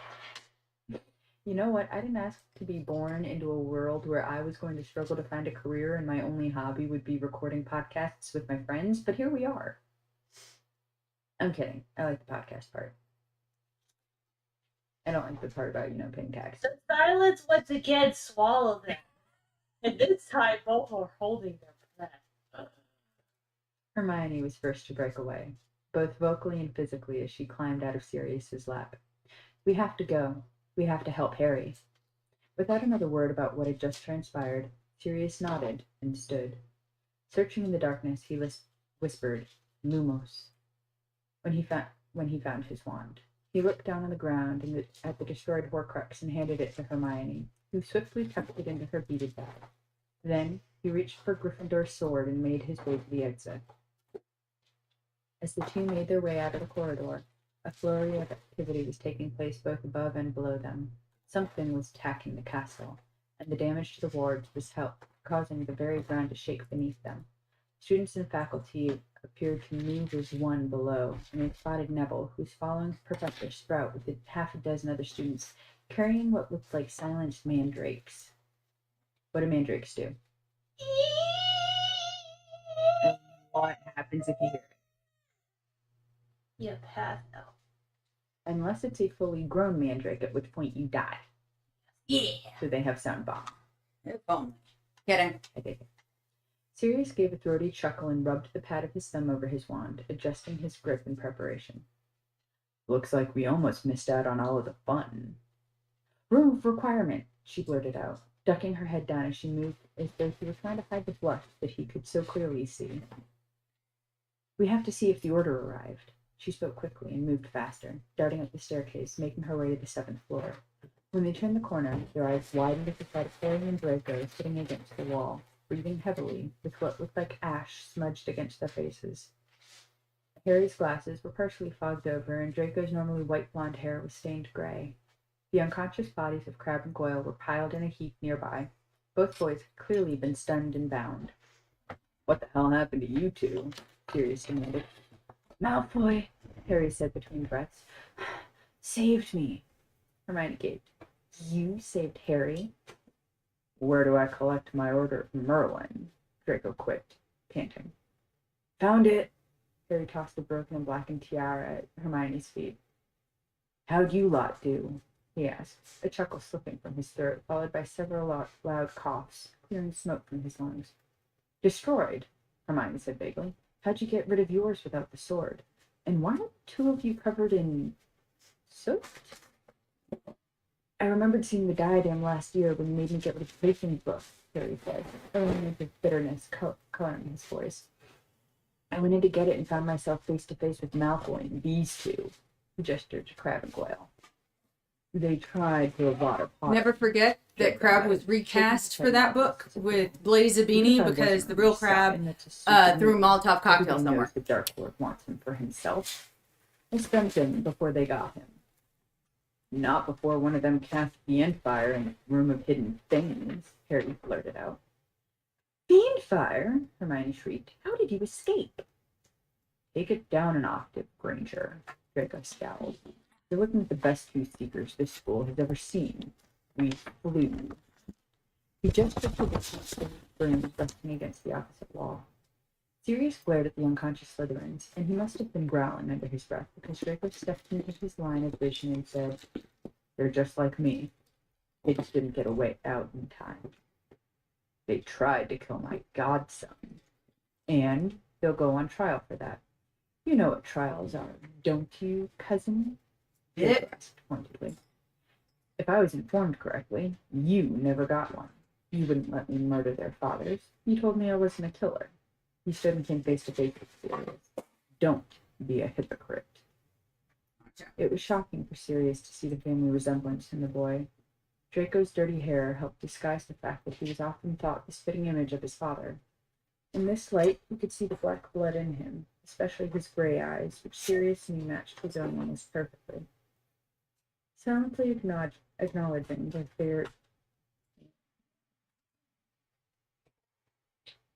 acknowledging their shared family trait, he took a step backward and refusing to admit defeat, but instead calling a truce.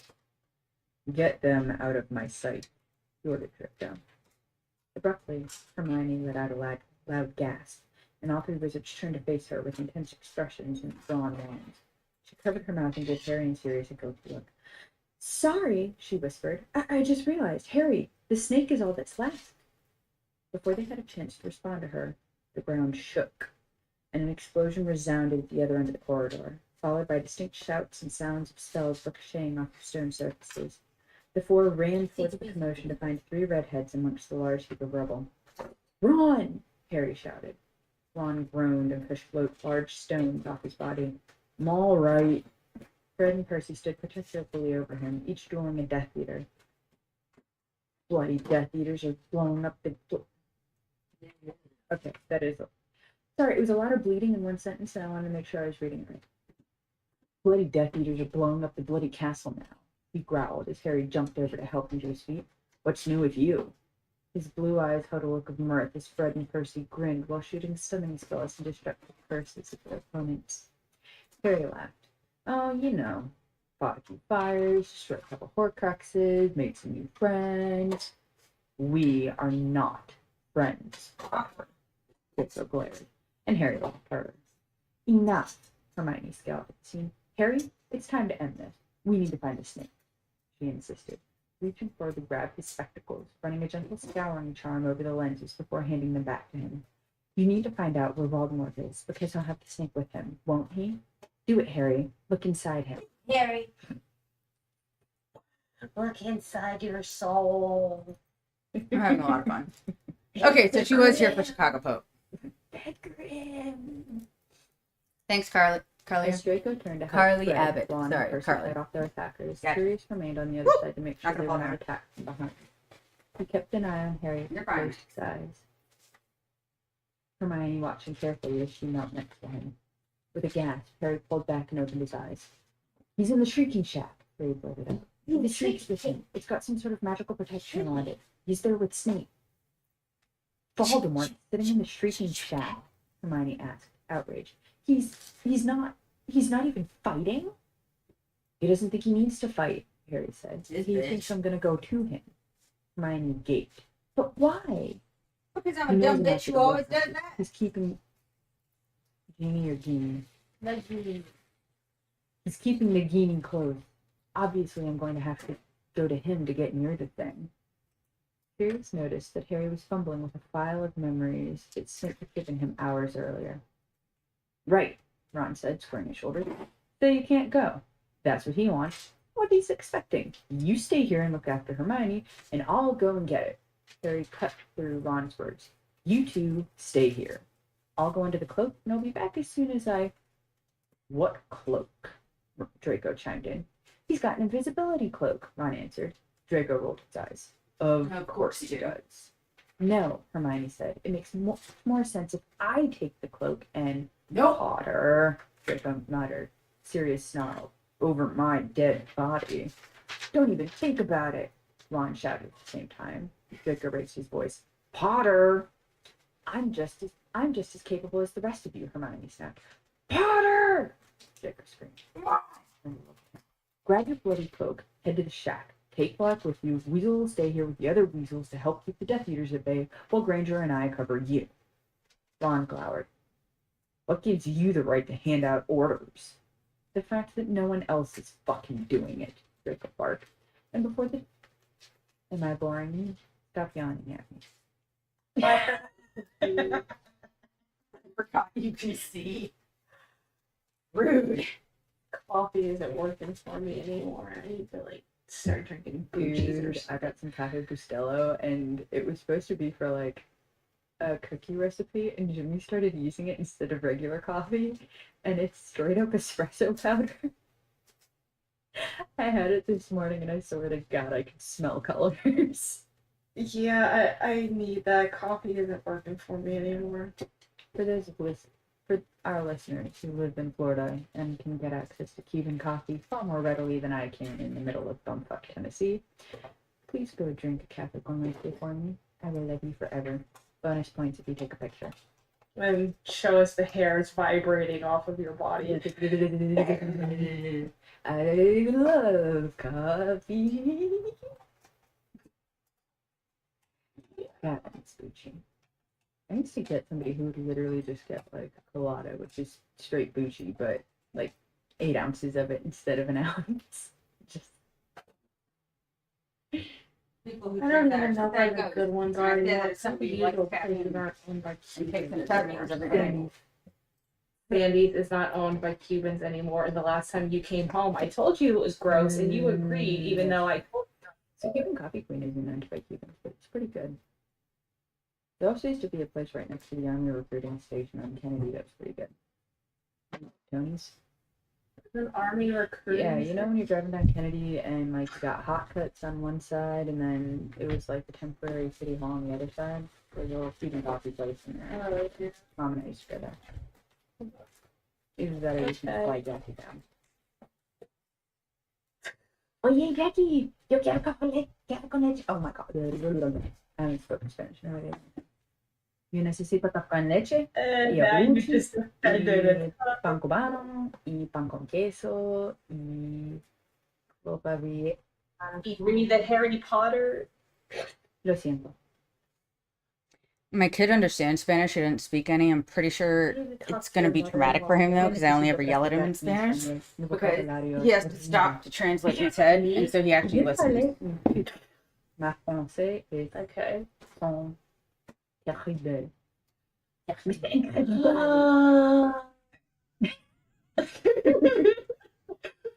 Okay, no, this is incredible. 안녕하세요. 배고파. Hello, I love you. I'm hungry. Pictures are fun, kids. Anyway. The only words we need to speak to survive in Korea, apparently, according to Koreans. Draco yelling at people. Go, Harry. There we are. Go, Harry. Put an end to all of this, she pleaded, and then left forward, pulling her best friend into a hug and kissing his cheek. Harry smiled at her and turned to leave, gesturing at Sirius to follow. But Sirius paused, looking down at Hermione. He realized that the two of them had not properly made eye contact since leaving the dark, caved-in passageway. Yeah, no, they haven't.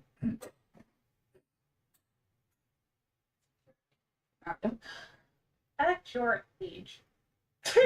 I prefer to act my shoe size, which is 7.5. It's 7, actually sometimes closer to 6.5. I'm 9. Aw, you're the more mature one in this relationship. Oh god, that's horrifying.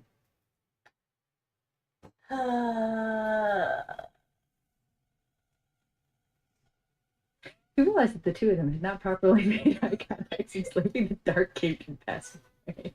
Not that they had done much with their eyes down there in the first place.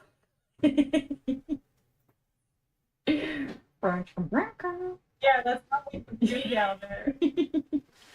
Go, she whispered, and hugged Sirius close to her. That's how you become mad-eyed moody if you do it that way. Sure. I did it. That's not what happened to me, by the way. That's not what happened. Mm-hmm. Likely story. Don't share mascara with people. Straight up. Pretty sure I'm gonna get pink eye in my ear because my dog licks his butthole and then he licks my ear, so I'm gonna get some sort of weird Wow, infection. that's a lot to share. That's Dude, disgusting. he eats ass like that shit's groceries. Can't you, like, We've tried. okay, that's disgusting. Yeah, we're working on it. It hasn't worked. That's an Well, he episode doesn't for lick my another ears anymore, podcast. but In another. Well, it could be worse. Brianna's cat likes to go in the freezer. Is it trying to become Chinese food? I don't know. Jaws is the we weirdest came cat back ever. later and addressed I do this. appreciate that his name's John. Horribly Yeah, inappropriate. it's I'm still mad I said that. This is the kind of shit that we talk about in our AMAs because you guys don't ask for anything. Well, he bit 4 people when she got him, so his name is Jaws. Dun dun dun dun dun dun dun dun I have dun to dun. go on. Aw, Cat and the Cat. Yeah. This is why I'm a good friend, because I watch people's pets while they go hang out with a boy. Anyway.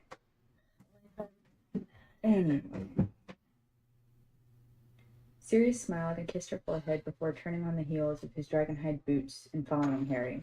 Hermione watched longingly as Sirius disappeared around the corner. Come on, Granger, Draco ordered. Ron gripped Draco's robes tightly and glared at him. She's not going with you. We don't have time for this. Alright, guys, I gotta hop off. I gotta. From both of them to go after Harry and Sirius. No, I'll If call Ron him let later. Draco follow her, then so be it. But she was not sticking around to watch another pissing match between the two, while her best friend and Sirius risked their lives. Hermione ran down the next staircase and found herself in the middle of several vicious duels. The portraits on either side of the fighters were crammed with figures screaming advice and encouragement, while Death Eaters, both masked and unmasked, dueled students and teachers. I'm just imagining, like, the fat lady and all of the other, like, paintings from the school going, yeah! Because I'm talking to the pictures on the wall. Hang in there, Joan.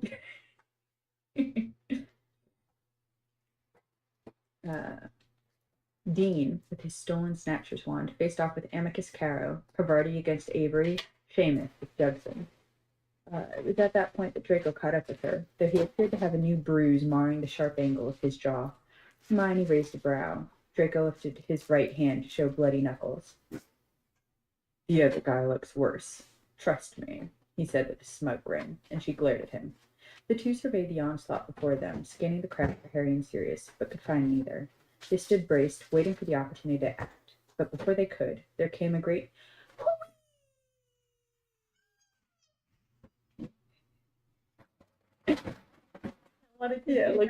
right? Looking up, Hermione saw Peeves zooming over them, dropping Snargaluff pods down upon the Death Eaters, whose heads were suddenly engulfed in wriggling green tubers that looked like fat worms. A fistful of tubers had hit something up ahead. The damp green roots were suspended improbably in midair. "Someone's invisible there!" the masked Death Eater shouted, pointing to where Hermione knew to be Sirius and Harry beneath the cloak. "Wingardium Leviosa!" And the masked Death Eater rose into the air, his limbs flailing around as he screamed in rage. She gave a sigh of relief as she saw a large black dog dash out from beneath the cloak and make a run for the Whomping Willow, followed closely by a flapping, green-soaked cloak. Oh, this is one of my favorite parts. "Really, Granger?" Draco eyed her incredulously. "A first-year spell?" Hermione held Draco's stare with an emotionless look. With the slightest flick of her wand, the floating Death Eater was flung into the castle wall with a loud crunch and fell to the ground in an unconscious heap. He smiled scornfully. "I'll deny it if you ever tell anyone, but that was mildly impressive." The moment was short-lived, however, when a group of Death Eaters attacked them from the other direction. Hermione ducked behind a large stone pillar to avoid a stunning spell. Draco's face changed immediately and looked like the very frightened boy he used to be, throwing up his arms in surrender. I'm Draco Malfoy," he shouted, as if pleading with the masked invader. "I'm Draco. I'm on your side." "Malfoy?" they gaped at him. Where the bloody hell have you been, boy?" A verite statum." Flew backwards, landing on their backsides. Draco followed up the attack by disarming all three. He grinned, twirling their wands. "Idiots." "You're dead, you little blood traitor." "Incarcerus," Hermione said, and watched his ropes flow out of her wand, binding the Death Eaters. "Epoxemes," she added, and the ropes drew themselves downward, sticking to the stone floor beneath the new prisoners. Malfoy sneered. "Showing off, Granger?" "Not yet," Hermione chuckled, and swished her wand. "Avis." One by one, a tiny flock of canaries burst from the tip. "Still at war here," Draco muttered impatiently. She grinned, a hint of mischief in her eyes. "A pug now." The canaries descended and began viciously attacking the Death Eaters, who began to scream and thrash against their bindings, to no avail. Draco, against his better judgment, looked amused by the sight, and Hermione beamed in response. "Careful there, Granger," he gave her his famous smirk. "People might think you're flirting with me, and something tells me that you're already spoken for." He winked at her, and her face heated. Waving his wand, Draco strode fluidly through the great hall, expelling Death Eaters through the glass windows at every step. I just picture him like that.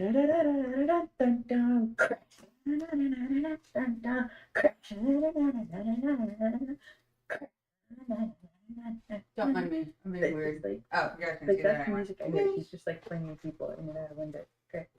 So very active imagination. Aha! That's where my giant stamp That's went. why I write I'm looking for this thing. Also, musical ears. What are you doing? Waiting. You're dancing to something. I don't know what it is. I'm not dancing to anything. It's the people in my head. Okay? Well, tell them to shut the fuck up. It's my turn. I don't have people in my head. What do you know? Hermione demanded as she caught up with him. Draco laughed. No, I'm not as stupid as everyone else. I know that Black called in a life debt from my mother back at the manor, and when she hesitated, he threatened to use a very old, very powerful spell. Did you know, Granger, that life debts, when called in properly, can even bring back the dead? He turned and grinned at her, a gleam in his eyes as he watched her reaction. It's not dark magic, she defended. No, it's blood magic. Draco's grin spread across his face. It's binding magic. Malfoy, I swear, if you say anything, I'll keep your little secret. Hermione teased her first name and laughed when she grimaced at the sound of it coming from his mouth. After all, we're practically family now. Why are they practically family? Because he got some black in him. I hate the way you worded Or it. it's like,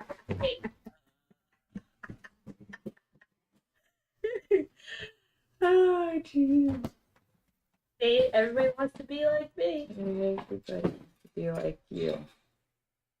Also, What's that Disney song where it's like, oh my god, what is it? What is everybody it? wants What to be is a it? cat. No. You got a friend in me, but instead it's you got some black in me. Oh, you got some black in me. But yeah, everybody wants to be a cat. Yeah. We are at the time of this. We will be done with the little thing we have going on. Contest? No, it's not a contest. It's a giveaway. Thank you. We broke 5,000. I feel like we should wait. We're so close to the end of this. Fuck it. We're gonna do it now. Just so you guys can't turn us off. You have to wait to hear the last of the story. Anyway, we broke 100 followers on Twitter and 5,000. Actually, that's the wrong app. Actually, we have 102 Twitter followers. Yeah, and we are currently at 5,000 and 5,083 all-time total plays, which we are super excited about because we've been on the air less than 90 days, and that is super freaking amazing. We love every single one of you for doing this for us. It is just beyond stellar to have this kind of support this early on in a podcast. So thank you so much. And in honor of your guys' awesomeness, we are currently doing a giveaway, which will unfortunately be done by the time this airs. However, I would like to state that the rules for the giveaway were that you had to comment your favorite memory from the Firewhisky and Honey podcast. And so far, those memories are Remus's Lupin. Actually, I'll read the rest of these later. We'll finish the story first. I won't go through that. Where were we? After all, we're practically family now. Before she could say another word, silence fell over the castle. Everyone stopped in their tracks, and the Death Eaters made a hasty retreat, as if silently commanded to do so. Before anyone could ask what had happened, the walls echoed again, once again, with the high, cold voice that Hermione knew to be Voldemort.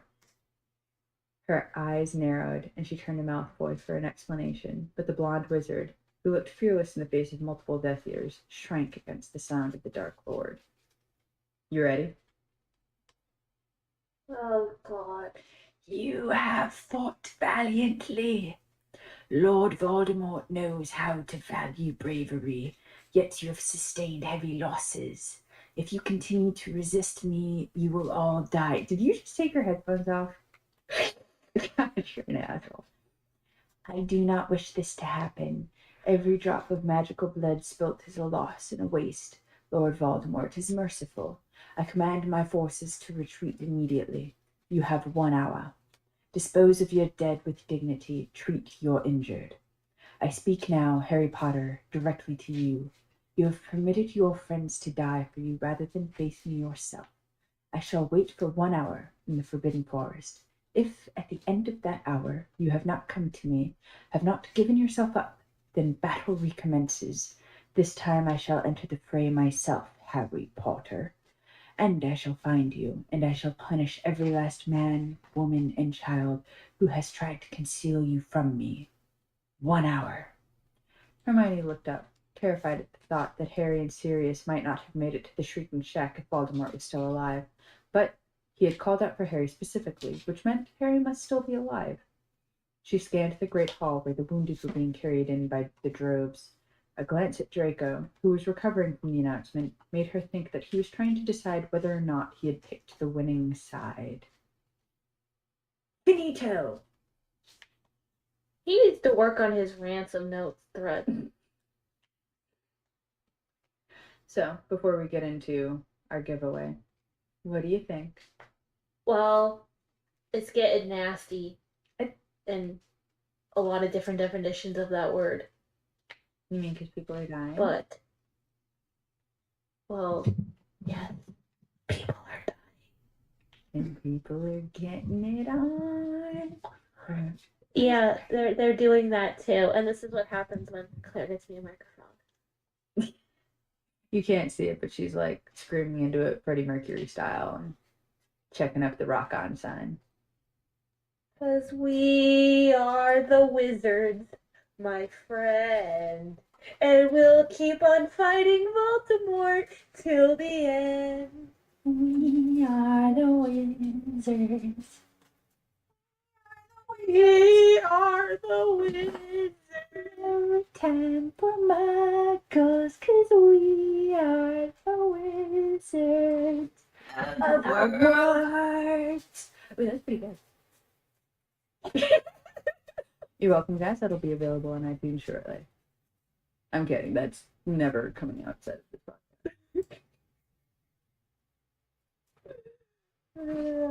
But yeah, so we have two episodes left for our first season, Wild Beyond Wild. Once we're done with those, we'll be filming a QA with Shaylani, which we will want Kat to just interrogate the shit out of her. If you guys have any questions that you would like to ask Shaya, please go ahead and send them in. We will be doing that in lieu of our normal bonus content episode for December, mainly because you guys don't ask for anything and we don't know what to talk about, and it's kind of one of those, we're just bullshitting, which I feel like it isn't fun for you guys to listen to, except for the fact that we think we're hilarious. But yeah, so ask some questions. Ask us what our favorite color is. Ask us what our favorite cereal is. Ask us what we think Die Hard is a Christmas movie. I don't care. so loud. Is Die Hard a Christmas movie, people? We'll debate that on the next It Q&A. absolutely is. That being said, so let's talk about the fact that I'm not at all salty that people's favorite memories of our podcast are Remus is Lupin, which is a me line, Kat doing recaps. So, point one for Claire, point one for Kat. I definitely love how Kat is experiencing the story for the first time. The two of you are doing an awesome job. Good work. So I'll call that a point for each of us. So we're tied at 2 and 2. I love it when you ask Kat to recap or ask her a specific question about HP, and she always answers with exasperation. Makes me laugh every time. 3-2. Kat's audible blushing. 4-2. I love when you can hear Kat's reactions as she discovers the scenes we all know well. 5-2. My two favorites have already been said. Kat's recaps. 6-2. And the audible blushing. 7-2. I haven't gotten far enough in to have a favorite memory. I only listened to the first intro so far, but I felt like it was funny. Can't wait to see what the rest of the podcast holds. We'll call that a draw.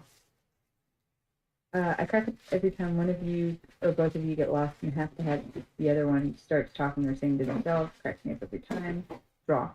Honestly, it's so hard to choose, but I have to say Kat, taking forever to realize that Remus is taken. 7-2, 8-2, losing track. Kat audibly blushing, 8-2. Favorite memory is Claire's justification for doing the different voices, then stopping to try and remember what voice was used for what character. Ha! I got one. 8-3. And whenever Kat makes something sexual, and in episode 4 where she says she's sexually frustrated because she peels labels off of bottles, and Claire's like, I'm sorry, what? Haha. 90-30. Fuck you. You're the favorite. Quit biting. Yeah, just in case they can't see you when you're recording. No, kidding, I don't give shit. You guys feel way cooler than me because I have like the little in-ear audio monitors and you've got like the cool over the ears. Are these? Beats? No, they're Amazon. Hell yeah. At least yours are like cool and expensive and very Adele, but Yeah, they are. But they're like free because I called myself an audiophile to the right person. yeah, and also because he is one of those like creepy people who probably had ulterior motives for giving those to you. But anyway, He's a married man with a child. actually, he's divorced. Damn, I'm married to Jimmy. Oops. Honestly, it has nothing to do with the guy's money. It has entirely everything to do with the fact that he could have introduced me to so many musical people. For what it's worth, still married to Jimmy, still very much love him. We digress. Love you, America.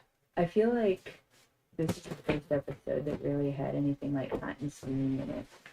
And I love the fact that you fucking cried. I cried at the movie I watched last night. Okay, like Oh, you're hormonal. hormonal. I am in a stage of grief. Jeez, I'm in a stage of grief.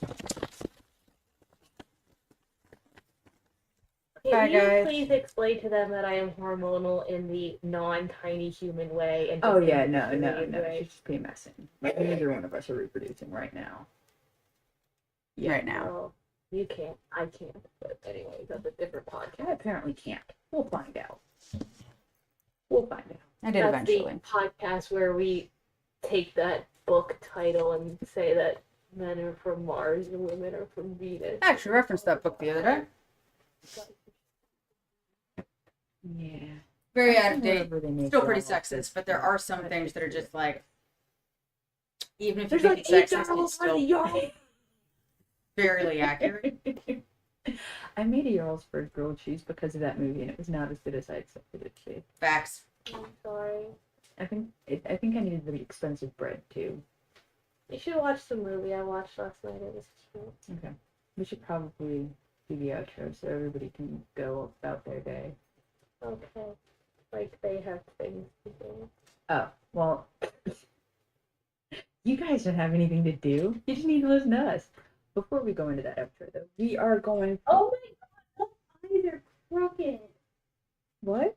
They're not even stamped in the right place. What the fuck are you looking at? Sorry, I have like these like Christmas rubber duckies on my desk, and some of their eyes aren't stamped in the right spot. Oh, somebody did that to me with Peeps once. All their eyes were on the tops of their I was head. just about to make that comment. I didn't like it. Okay, outro. Wait, no, outro. Okay. We gotta thank our super awesome people who allow us to continue doing this without burning a huge hole in our pockets that my husband would yell at me about. Yeah, all 6 of you. Yeah. 12. We have That shit got a lot longer. 12 people who have producer level credits on our podcast. And those people are Krista, Carissa Horton, Kelsey Malillo, Ryder, Ashley Anstrom, Martina, Elise Wolfson, Jillian Foles, Claire Luciano, Miranda Eskew, Sophie Segafor, and Laura Rivers. And let me see if we have any other new ones. I feel like I've said all these already, but just in actually no, there are a couple of these that I know I haven't said. Vanessa Anastasia, Michelle Teresi, Alyssa Rosendahl, Lucy Drew Polakova, and that's it. Thank you everybody for contributing to us. We appreciate you. I'm going to mark what you guys said now so that I don't more. And with that, faculty, we can do our take it away, Kit Kat. Thank you for listening to another episode of Fire, Whiskey, and Honey. A special thank you to Failani for allowing us to read your story. Thank you to Blue Ivy Creations for creating our logo and Hannah Beth for editing our episode. You can find us on Instagram at FWHPod And on Twitter at FWH Podcast. and our website, FWHpod.com. If you enjoy this podcast and would like to support and get extra content, please support us on Patreon. Thank you to those who support us already. We wouldn't be here without See you next Fire Whiskey Friday. you.